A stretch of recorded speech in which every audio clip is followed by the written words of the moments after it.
consideradas en riesgo. Aunque la bronquitis aguda es relativamente común, algunas personas son más propensas a sufrir que otras. ¿Quiénes son esas personas? Tenemos el grupo de los ancianos, el grupo de los bebés y niños pequeños, ¿sí? O sea que los dos extremos de las respectivas edades son más propensos a las bronquitis. También pacientes con cardiopatías o neumonías y también los fumadores.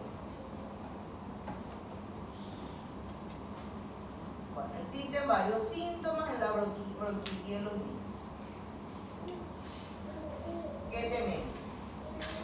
La bronquitis es una enfermedad muy común en niños.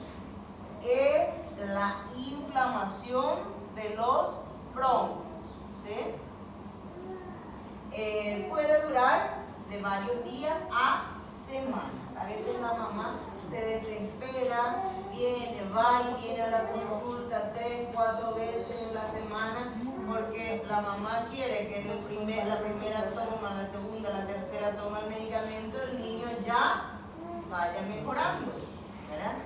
Pero tiene una evolución muy lenta. Generalmente, como vieron, los bronquios cómo están totalmente colapsados, ¿sí?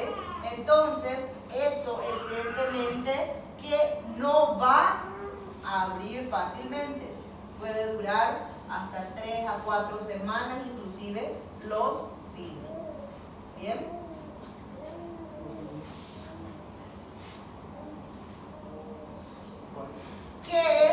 ¿Cuáles son los síntomas que tenemos que esperar? Sibilancias al respirar. Muchas veces, depende mucho del grado, esas sibilancias van a ser audibles al oído o audibles al estetoscopio, ¿sí? Dependiendo del grado, que son 1, 2, 3 y 4.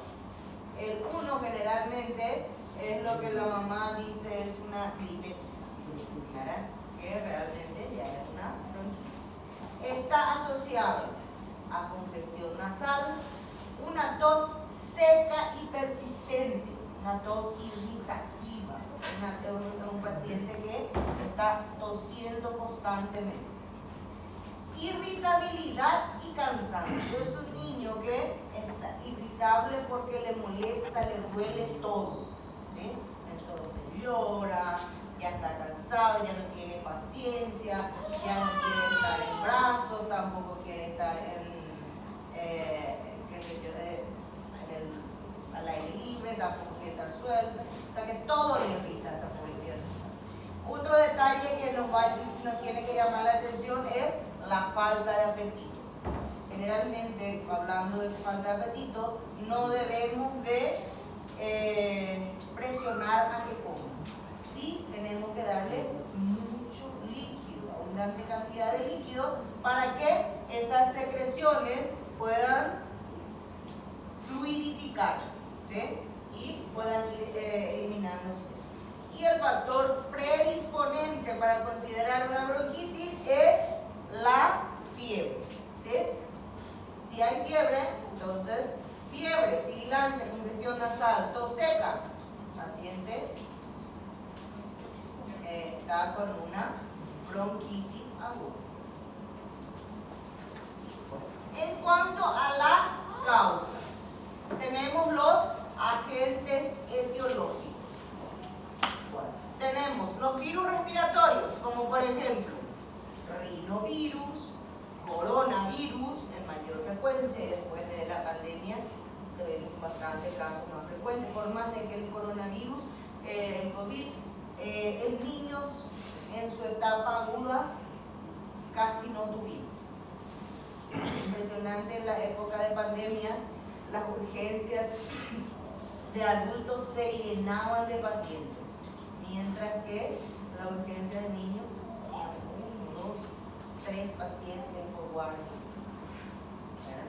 Pero sí, los adultos mayores sí tuvieron muchas complicaciones. Cuando en pediatría se complicó en la época de la resolución, ¿sí? El PINS, ¿verdad? Que es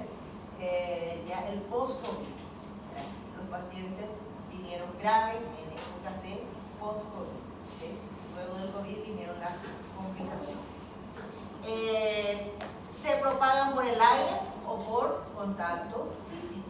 ¿Sí? Por eso justamente en la primera etapa los niños no tuvieron mucha exposición, porque a los niños sí les protegimos, ¿verdad? A los niños sí les encerramos en las casas. Nosotros salíamos, pero los niños quedaban ahí. A veces ni le abrazaban, yo recuerdo llegaba a mi cuarto, ni le saludaba a mi hijo a distancia, entraba al baño y después recién entraba a verles. Así. También puede ser otro agente etiológico, puede ser las bacterias de la especie Mycoplasma pneumoniae, de la especie Chlamydia pneumoniae y la Bordetella pertussis. ¿Cuáles son los factores de riesgo? Las epidemias de gripe en invierno y en situaciones de convivencia con racismo, que son los que le van a siempre exponer a las complicaciones. Tabaquismo o padecimiento broncopulmonar crónico, contaminación de aire, polvo y gases. En cuanto al diagnóstico,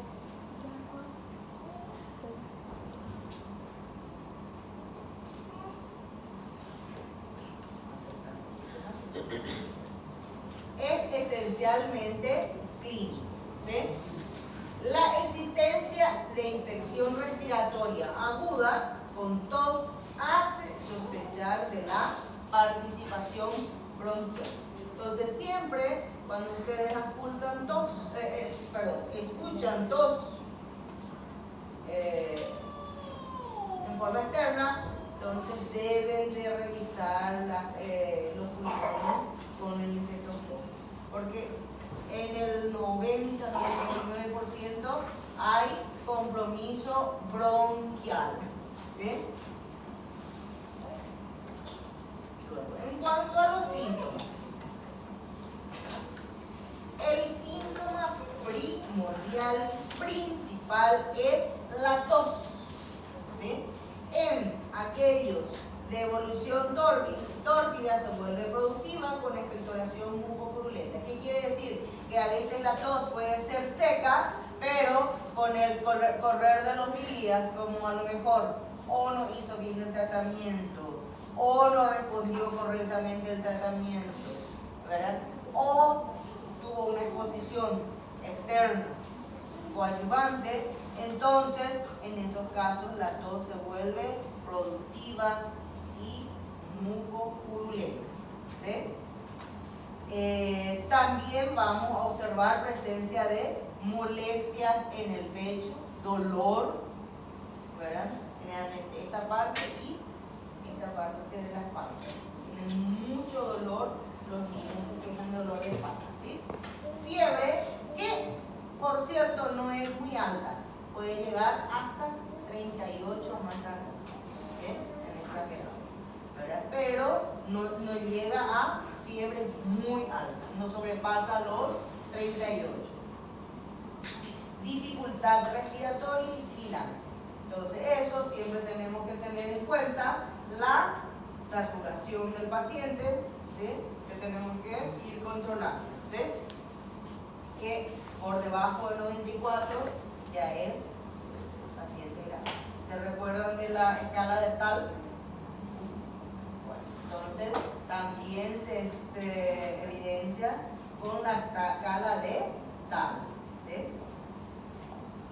Bueno, si hay sibilancias, entonces estamos ante un cuadro obstructivo.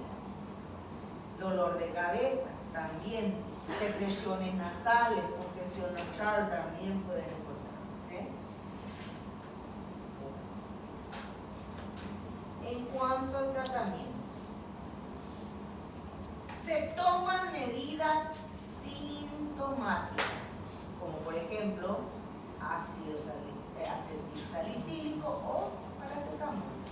Generalmente nosotros preferimos utilizar el paracetamol, que es ¿para qué? Para combatir la tos, la inflamación y la fiebre. Si respira con dificultad, se indica la terapia broncodilatadora. ¿Cuál es la que vamos a utilizar? Salbutamol. ¿Ya saben utilizar los broncodilatadores en aerocámara? A ver, un poco, que alguien me cuente, a ver, ¿quién me va a contar cómo se hace el aerocámara, el PAP? Você encaixa a câmara no espaçador no produto, coloca no rostinho da criança e tem que insuflar um puff, respira, né? Segura um pouquinho, mais um puff. Pegar boca e nariz, né?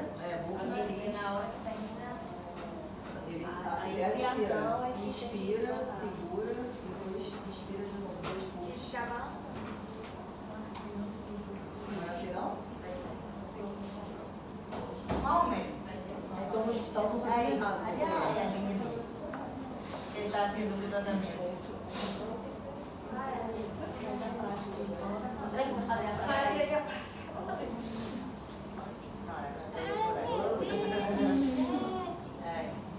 Bueno, ¿cómo funciona? Muy bien.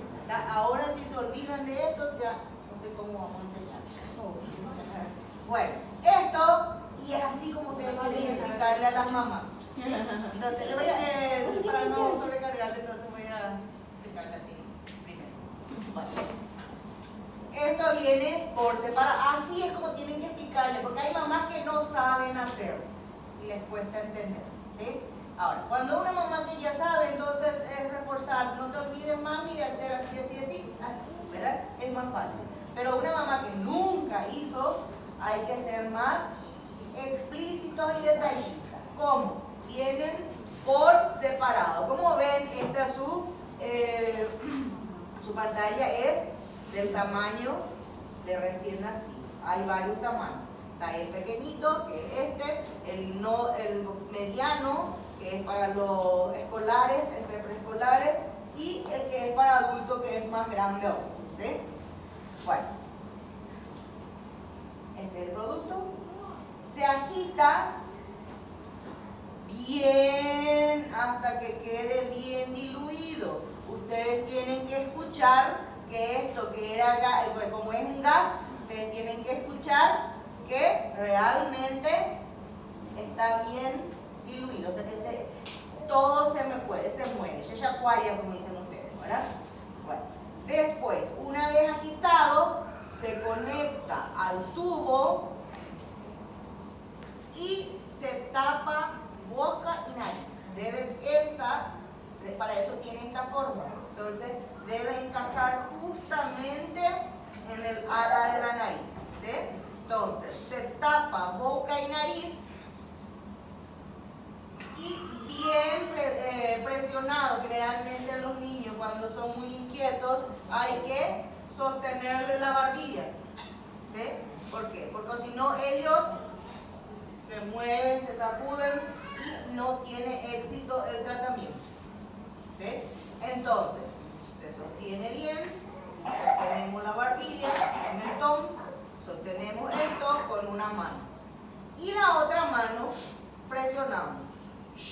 Un disparo. Ese disparo contamos durante 10 segundos. ¿Sí? Entonces, el niño tiene que respirar espontáneamente. 1, 2, 3, hasta 10. ¿Sí? Bueno, mientras que estábamos haciendo esto, ¿qué pasó con nuestro componente? Otra vez, como es gas, ya volvió toda la base de otra vez, ¿verdad? Entonces, se vuelve a sacar, se vuelve a agitar correctamente, ¿sí? Hasta escuchar que realmente sea solo gas. Se vuelve a conectar y volvemos a tapar boca y nariz presionando el mentoncito para que no movilice. Entonces hacemos así y con la otra mano otra vez volvemos a presionar y otra vez otros 10 segundos respirando ahí adentro. ¿Sí?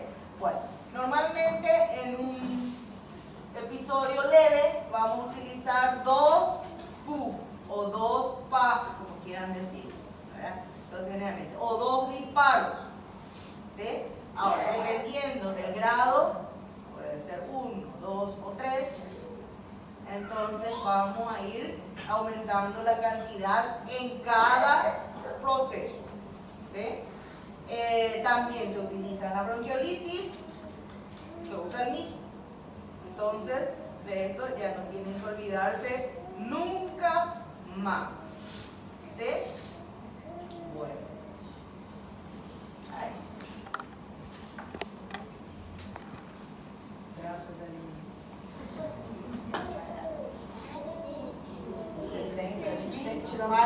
Ahora falta que practiquemos la ocultación con ella y ahí completamos nuestra clase.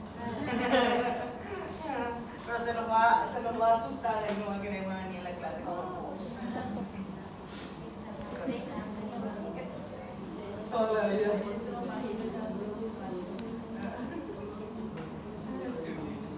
Bueno, entonces, ¿cuál es el manejo? Utilizar el broncodilatador. Además de dejar de fumar, también hay que tomar mucho líquido, descansar y utilizar humidificadores. ¿Ok? Ahora, ¿es indicativo una bronquiolitis? No, una bronquitis con tos, catarro, secreción purulenta. ¿Debe ser utilizado antibiótico siempre? No, solamente en casos de que sea de características bacterianas. No es indicativo de antibiótico. Solo si es causa bacteriana.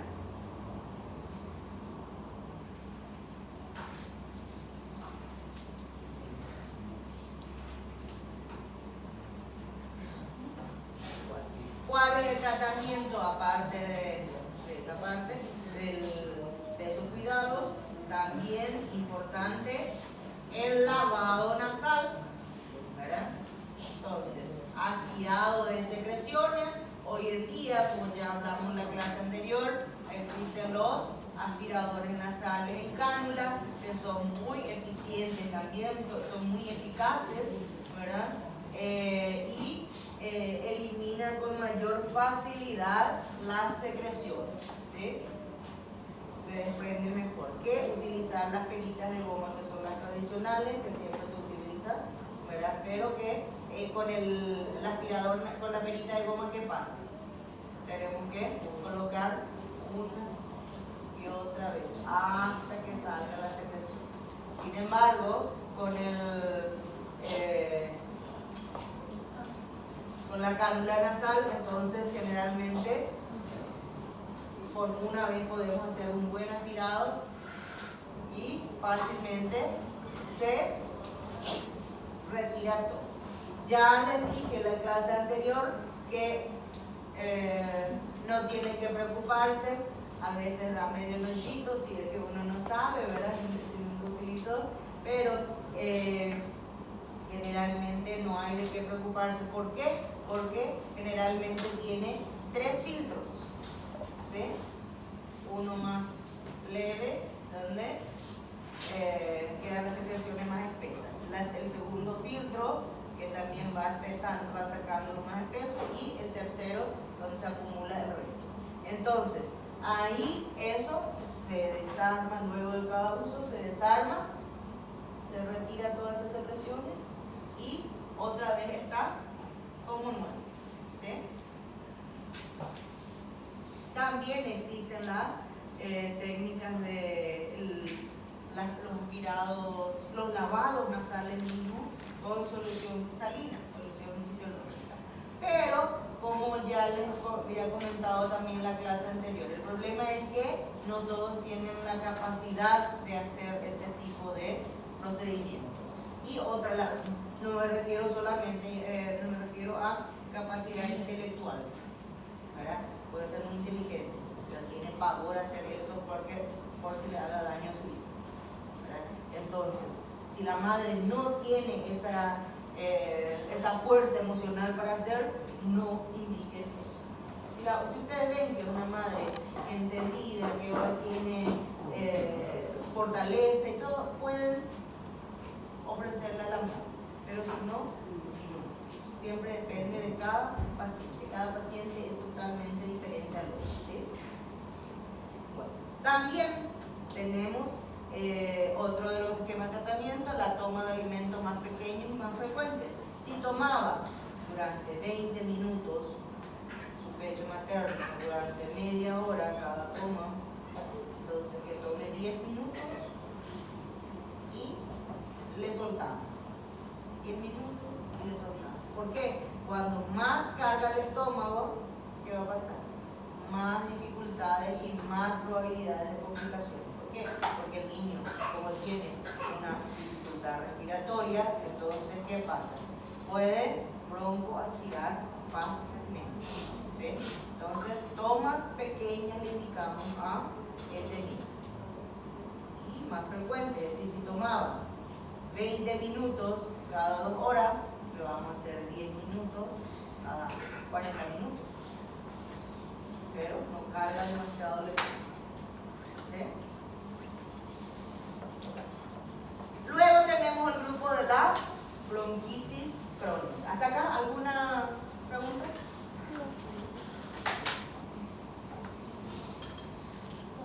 ¿O entendieron todito o no entendieron nada? Uno de dos. Esa es generalmente la forma de saber si entendieron. Nada.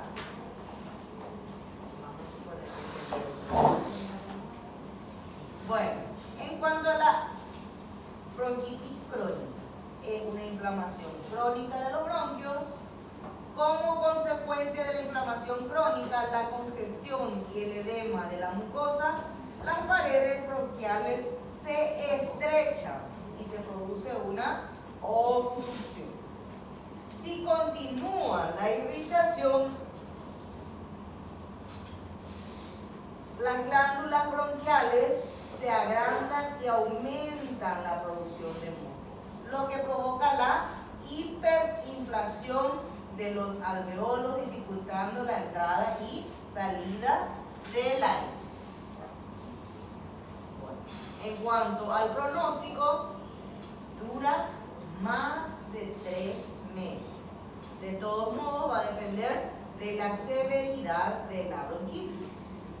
Las personas que fuman o que sufren de bronquitis crónica corren mayor riesgo de contraer enfisemas. ¿Por qué? Porque los alveolos se inflan de modo anormal, dañándose sus paredes y dificultando la respiración. Bueno, entonces, ahora también están los fumadores pasivos. ¿Verdad? Los fumadores pasivos son los que más daño aún reciben en estos casos. ¿Sí? La bronquitis crónica en conjunto con el enfisema se conoce como enfermedad obstructiva crónica. Causas. Tenemos las causas etiológicas, que son las mismas que provocan la bronquitis aguda. ¿Cuáles eran?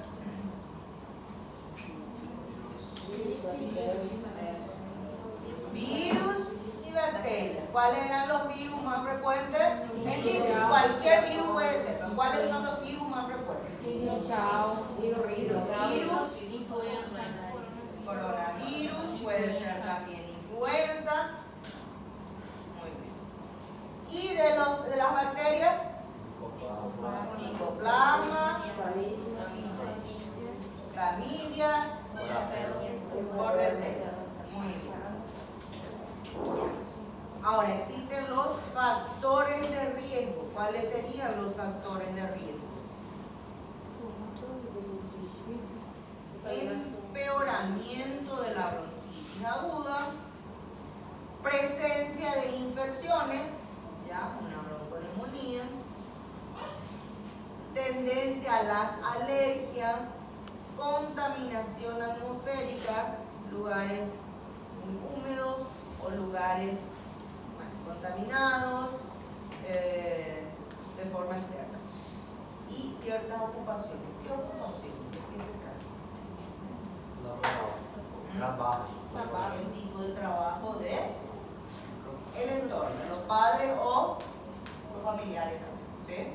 Por ejemplo, niños que sus padres trabajan en minerías, por ejemplo, generalmente son más expuestos a este tipo de patología, ¿sí? Los ancianos también. Después, otro.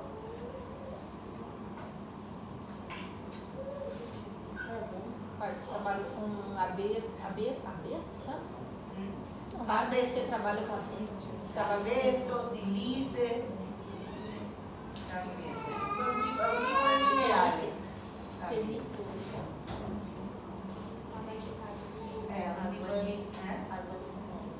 Realmente no, eso puede, pero generalmente el albañil está en un lugar expuesto, no aspira directamente.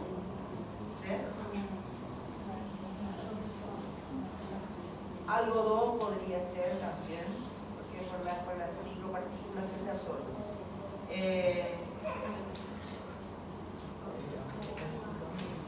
Por eso también puede ser. Por eso. Pueden ser muchas patologías, profesiones que lleven a esta patología. Generalmente las que tienen facilidad de inspiración, ¿sí? De que puedan sobrepasar las vías aéreas al inspirar.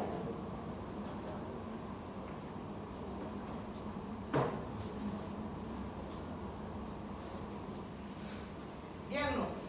Los síntomas de tos productiva se deben haber estado presentes durante 3 o más meses en menos 2 años consecutivos. Realmente para considerarle bronquitis crónica. Generalmente, ¿cuáles son los síntomas? Tos hemoctóica, ¿qué quiere decir? Con sangre, ¿sí? Que puede ser inclusive diagnóstico diferencial de qué? De tuberculosis. Diagnóstico diferencial. ¿Cómo vamos a diferenciar? Por las radiografías, ¿sí? Tipo de imagen.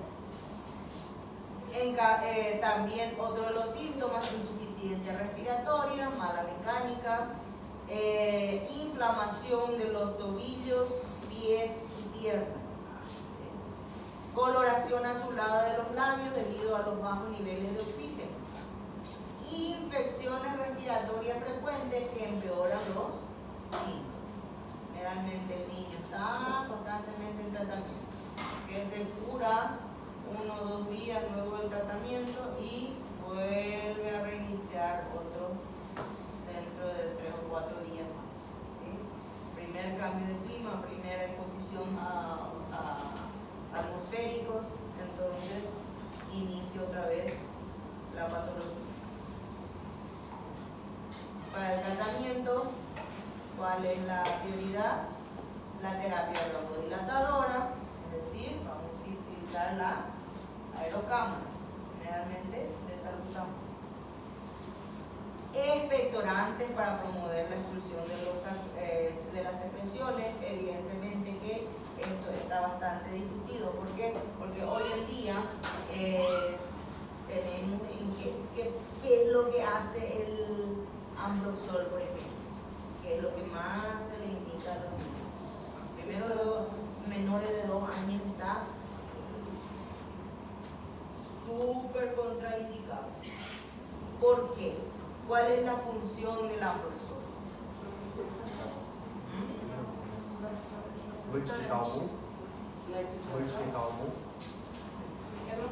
¿Qué es lo que hace? Humecta para juntar el catarro en un solo espacio. O sea, ¿qué es lo que hace? Humecta para que esas secreciones vayan subiendo. Y se juntan generalmente en la boca de los árboles, ¿sí? De los árboles bronquiales. ¿Y para qué eso? Para que nosotros podamos expectorar. Y los niños no hacen eso. Entonces, ¿qué es lo que hace un ambroxol en un niño? Acumula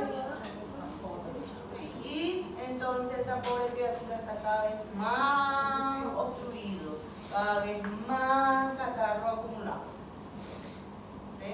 Hoy en día inclusive se utiliza el Edera Elite un poquito más, digámosle, menos grave, ¿verdad? Pero el ambroxol luego no está indicado hasta que el niño sepa expulsar.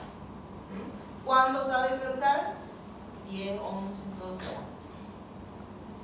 Raros son los niños que a los 5 o 6 años están ahí. Cuando ya se les presiona mucho y mentalmente ya están ellos,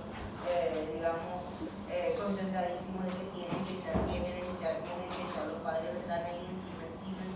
Entonces, 5 o 6 años en algunas ocasiones se ve, pero muy raras veces. Entonces, la mayor parte acumula y puede echar con vómito o puede echar también por las heces. Pero me parece demasiado torturador también, ¿verdad? Que, ¿para qué le vamos a influenciar al niño? ¿Para qué exponerle al vómito? Provocar vómito. Me parece nada agradable, ¿verdad? Entonces, para mí, por eso no está en la lista el uso de la ambroxol. Personalmente. Bueno, pero hay algunos que utilizan, tampoco cuestiono, cada uno, como siempre digo, la medicina es basada en la evidencia. Yo utilizo el método que a mí me funciona siempre y cuando no está fuera de reglas. Tampoco hay que jugar con la salud del niño, siempre y cuando esté comprobado de que es algo positivo para la salud del niño. ¿Sí? Por así existen a veces experimentos nuevos que yo no puedo utilizar si yo no sé qué efecto colateral puede tener. ¿Sí? Entonces, si vamos a utilizar métodos diferentes, comprobemos y estudiemos el medicamento que vamos a utilizar. ¿Sí? Damos hoy en día cada vez más novedades en cuanto a manejo, tratamiento de patologías, cada vez más variedades tenemos, ¿verdad? Entonces, pero las variedades que nosotros decidamos utilizar, comprobemos que no hay consecuencias negativas para el paciente, ¿sí? Bueno, aparte de lo que es de la patología, ¿verdad? Bueno, después, si los síntomas no mejoran, el médico recetará corticosteroides. ¿Cuál es el corticosteroide que vamos a utilizar? La prednisona, que ya van a ver ustedes en la parte práctica cómo se dosifica la prednisona a 2 miligramos kilopeso día. Se fracciona en 2 o en 3, depende del uso que vamos a hacer con el paciente. Si desarrolla una infección pulmonar secundaria, se puede indicar el uso de antibióticos, la terapia de oxígeno si es que no mejora, y fisioterapias respiratorias.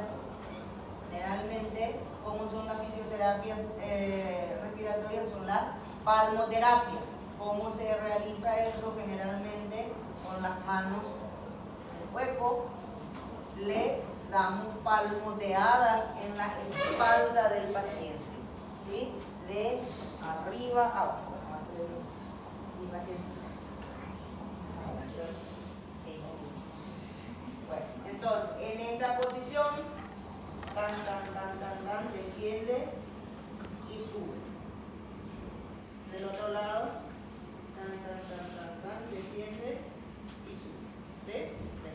Ahí después hacer de esta forma. ¿Para qué? Para que eso vaya movilizando el catarro y vaya expulsando. ¿Sí? Ya no tenemos que hacerle más sueño.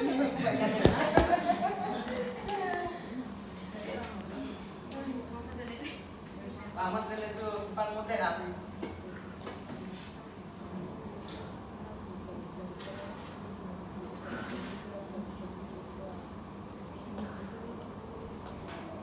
Bueno, ¿cuáles son las pruebas diagnósticas a tener en cuenta?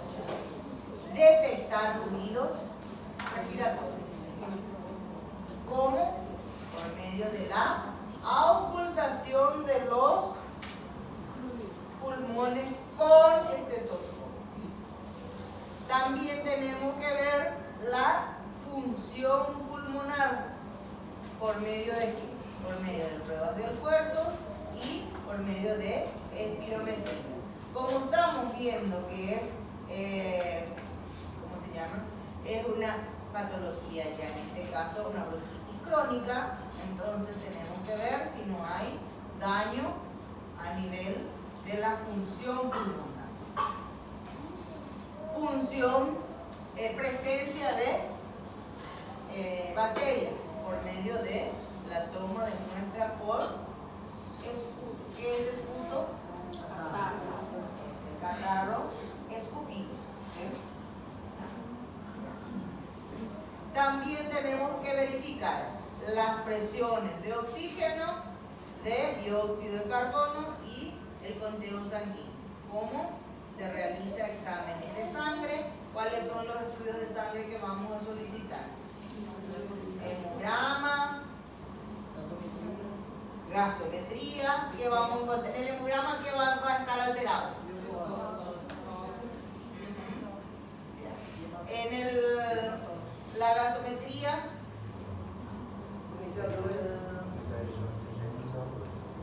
puede ser una acidosis respiratoria. Para la acidosis respiratoria que vamos a encontrar alterada.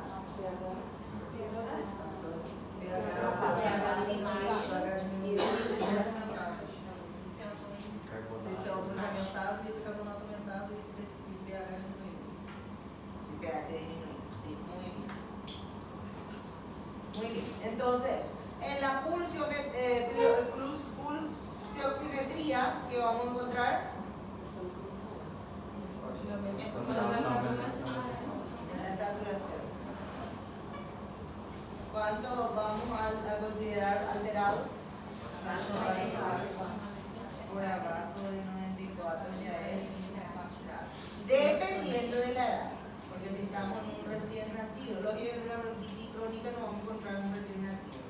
Pero en un recién nacido,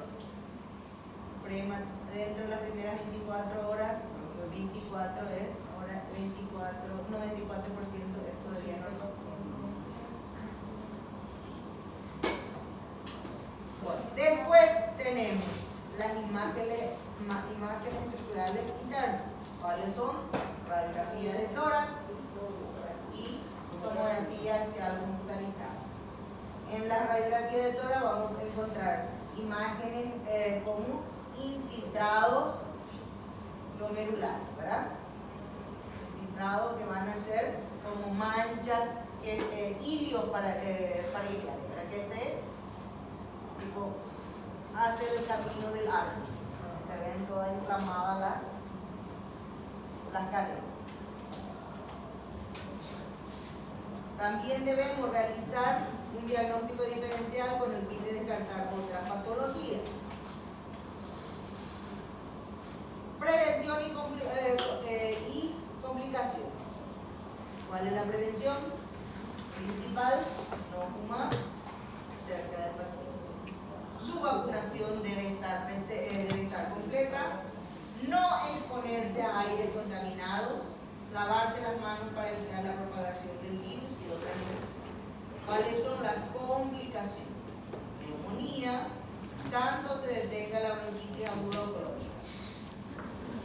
Hipertensión pulmonar, insuficiencia cardíaca, enfisema, infecciones respiratorias, si presenta bronquitis crónica. Plan de cuidados generales ante una infección respiratoria.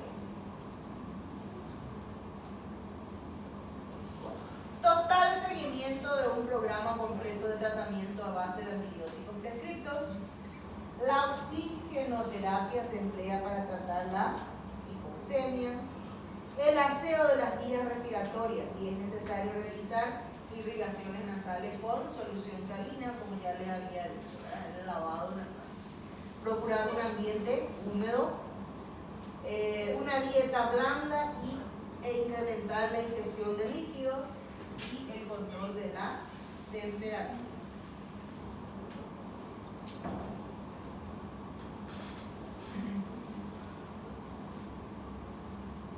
Los tratamientos de terapia respiratoria con perfusión torácica y drenaje postural contribuyen a la eliminación del exudado supurativo. Cada 2 horas el paciente deberá darse la vuelta, toser y respirar profundamente. Este procedimiento es de suma importancia para pacientes ancianos inmovilizados o movilidad limitada. Tienen niños con parálisis cerebroinfantil, niños de condiciones especiales. ¿Ve? La cabecera de la cama se eleva para contribuir a la ventilación y se puede prescribir broncodilatadores, y lo más importante es la educación de la salud.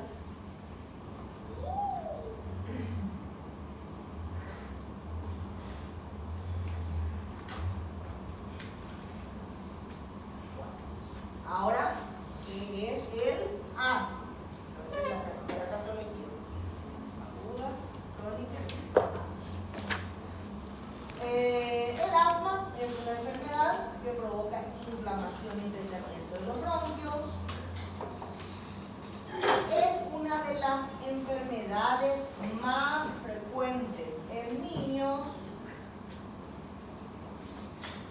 ¿Cuáles son los síntomas de asma más comunes en niños?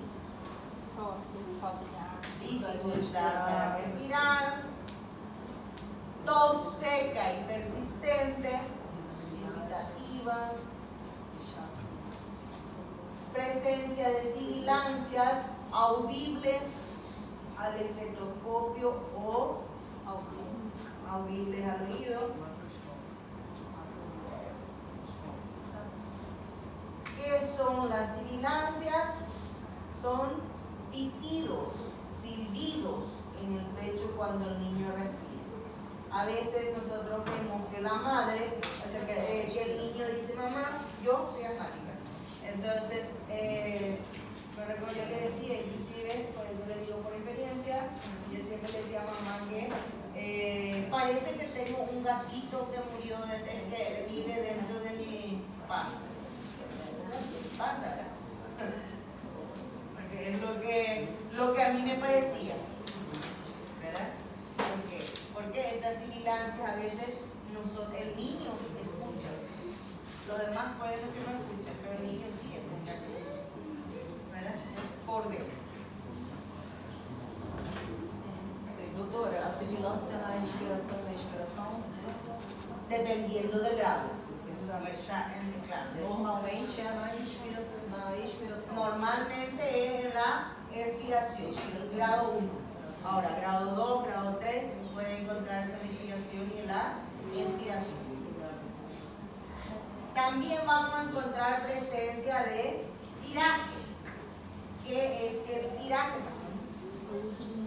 Es que al respirar se le marcan las costillas al niño. También vamos a encontrar disnea. ¿Qué es la disnea? Es la sensación de falta de aire al respirar. ¿Cómo prevenir el asma? Primeramente, administrar correctamente la medicación.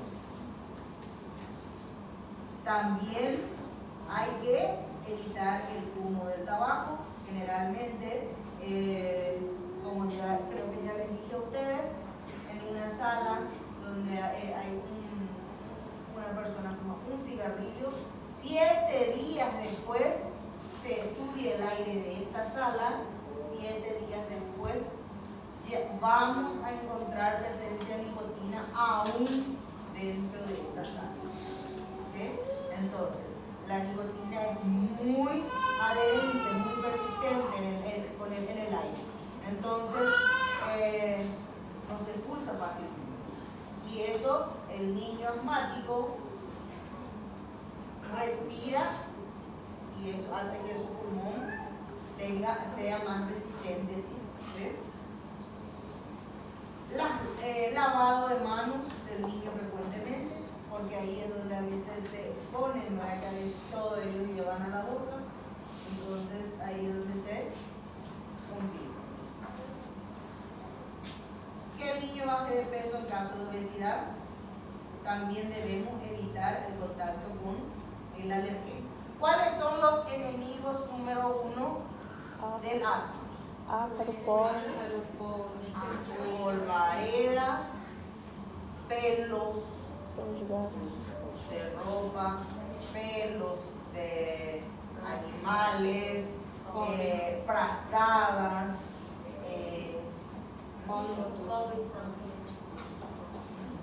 la polución, claro, y los enemigos del asma.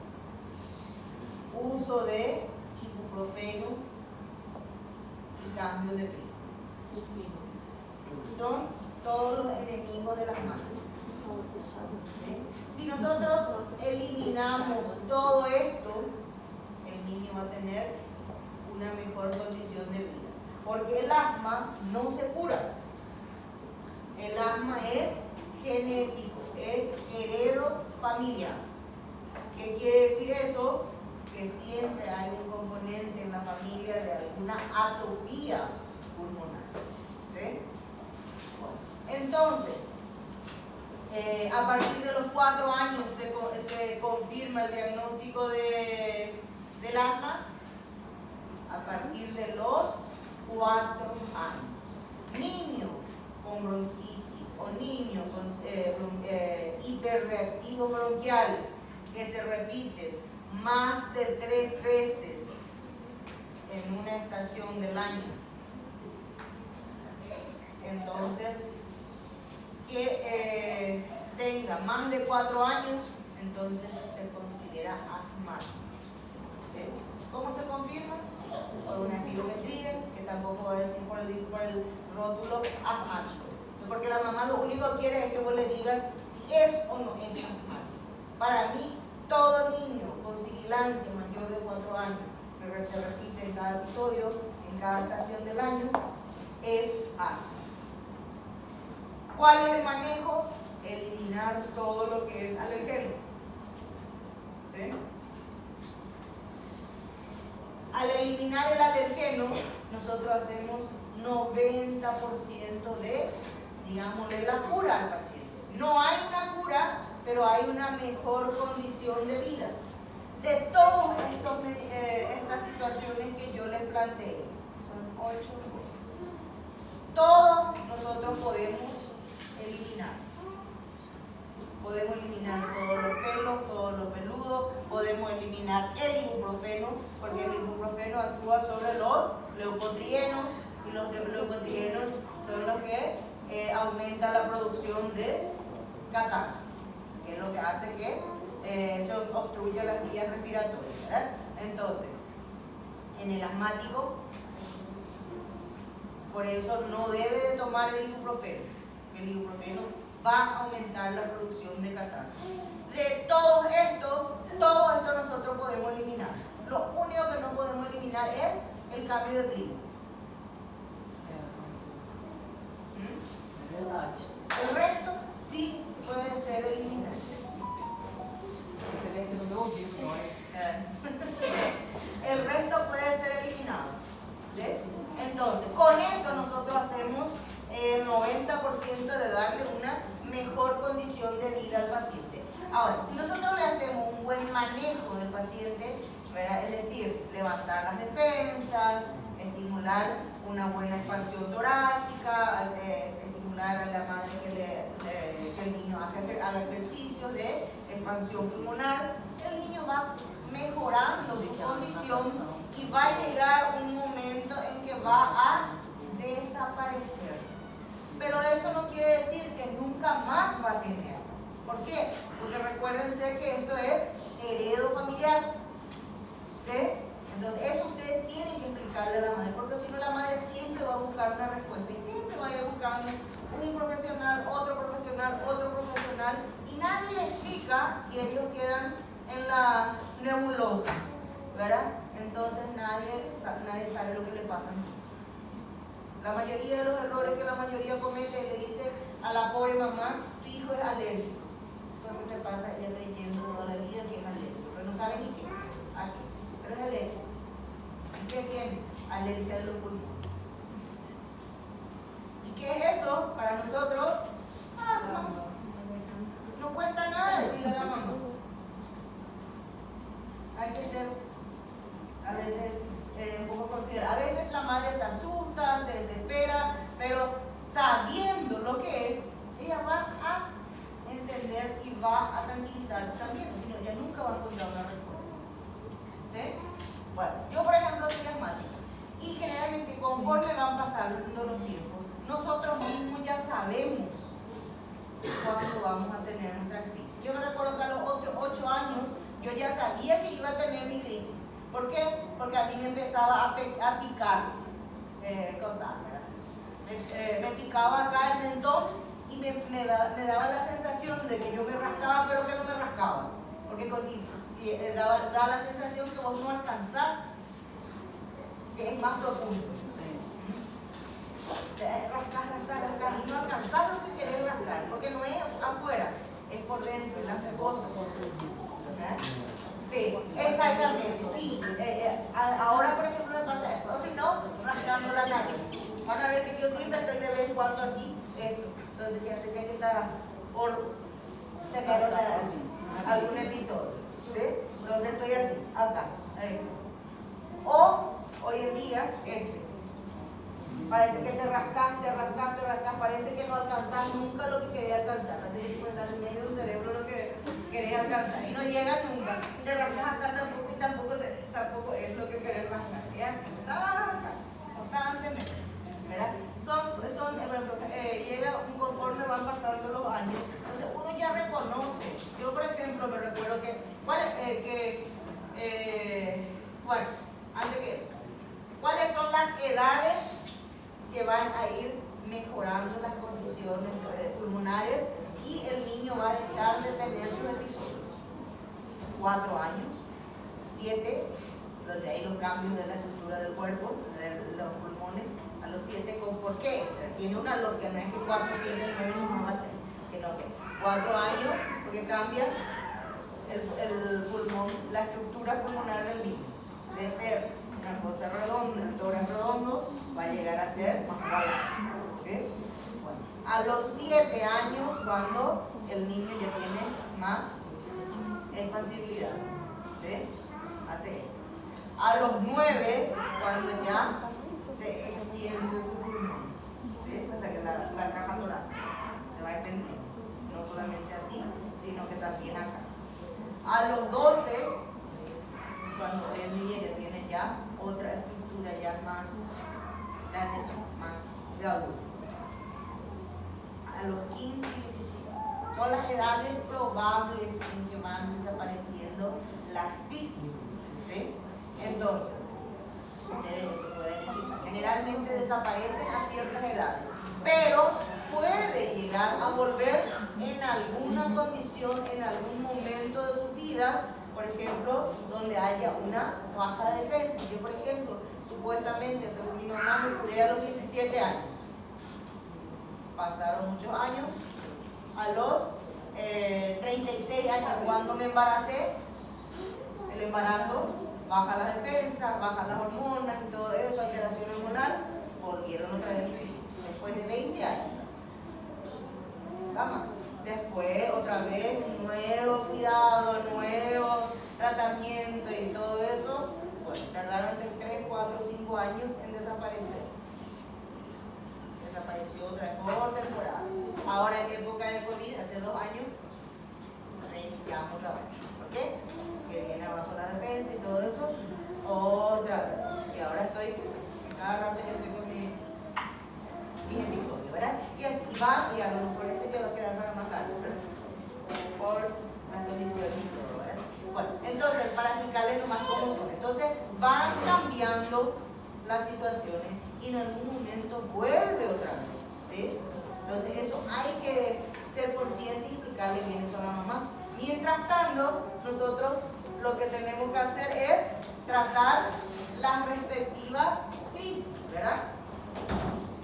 Bueno, tenemos crisis leve, crisis moderada y crisis grave. En la crisis leve, generalmente, ¿qué es lo que vamos a tratar?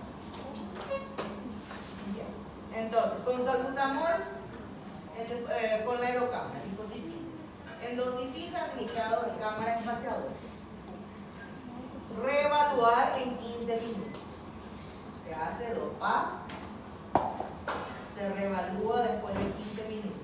Si responde al tratamiento, se da el alta con salbutamol, que puede considerarse el uso de corticoides sistémicos si la crisis ha sido moderada o hay factores de riesgo de reagrandamiento. Generalmente es recomendado el uso de corticoides al iniciar cuando hay presencia de sibilancias, ¿sí? Ahora, si empeora, tenemos que tratar como moderada.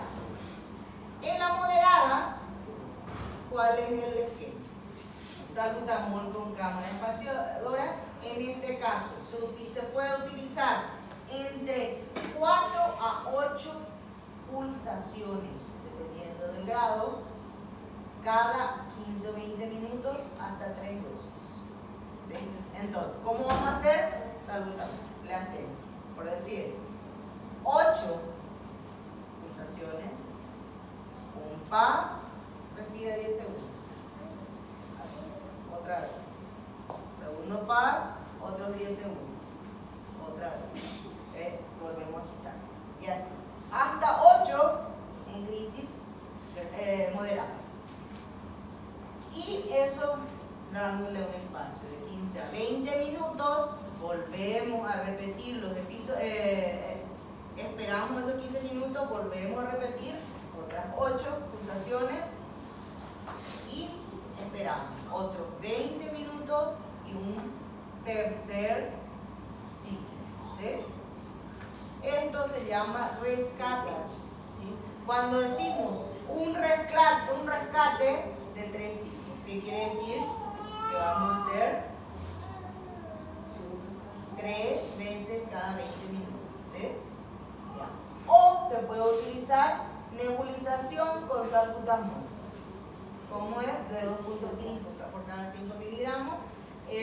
También se puede utilizar el salbutamol. Generalmente cuando es en gotas vamos a colocar 3 ml de solución fisiológica, 3 a 5 ml, dependiendo ya de cada dosificador, más una gota de salbutamol por cada kilo del paciente. Si el paciente, hasta 20, si el paciente tiene 12 kilos, ¿cuántas gotas de salbutamol vamos a usar? 12 gotas. Si el paciente tiene 9 kilos, ¿cuántos vamos a utilizar? 9 gotas. Si el paciente tiene 20 kilos, ¿cuánto vamos a utilizar? 20. Si el paciente tiene 42 kilos, ¿cuánto vamos a utilizar? 20, muy bien. Ah, le pegué. O me pegaron, ya, muy bien. Entonces, solo hasta 20. ¿Sí? Más de 20. Eso se puede repetir 3 veces. Puede utilizar las dos alternativas: nebulización o aerocámara. ¿Ok? Bueno, luego de esas 3 veces, se espera 15 minutos más y si responde al tratamiento, si mejoró el estado del paciente, se trata como una crisis leve ambulatoria. ¿Cómo era?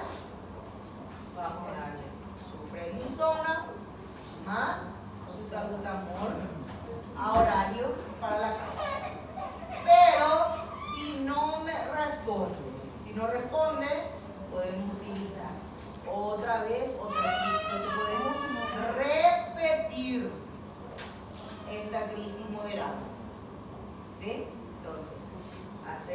segundo, repetir nuevamente todo esto. Eso fue el segundo rescate. Nosotros podemos hacer 2 rescates si no mejora. Ahora, si no mejora, entonces el paciente debe ser internado. ¿Sí? Bueno. Después, ahora, en este grupo, cuando hablamos de crisis, acá, y si no responde, acá vamos a crisis grave. ¿Sí?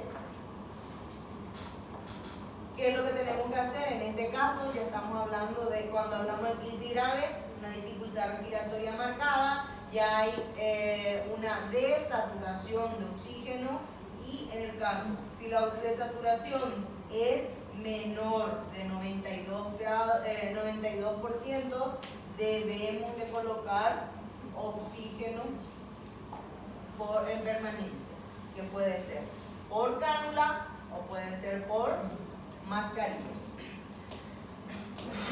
No caso. Ah, não. A casa é para fazer, ficar maior que 2 vezes. Cuando está menor de 92, hay que saturar. Exacto. É porque tem um maior ali, mas no caso aqui a gente tem que deixar maior do que a 92, né? Sí, tiene que estar por encima de 92. Hasta por encima de 92 tiene que ser. Está mal, no hay medio.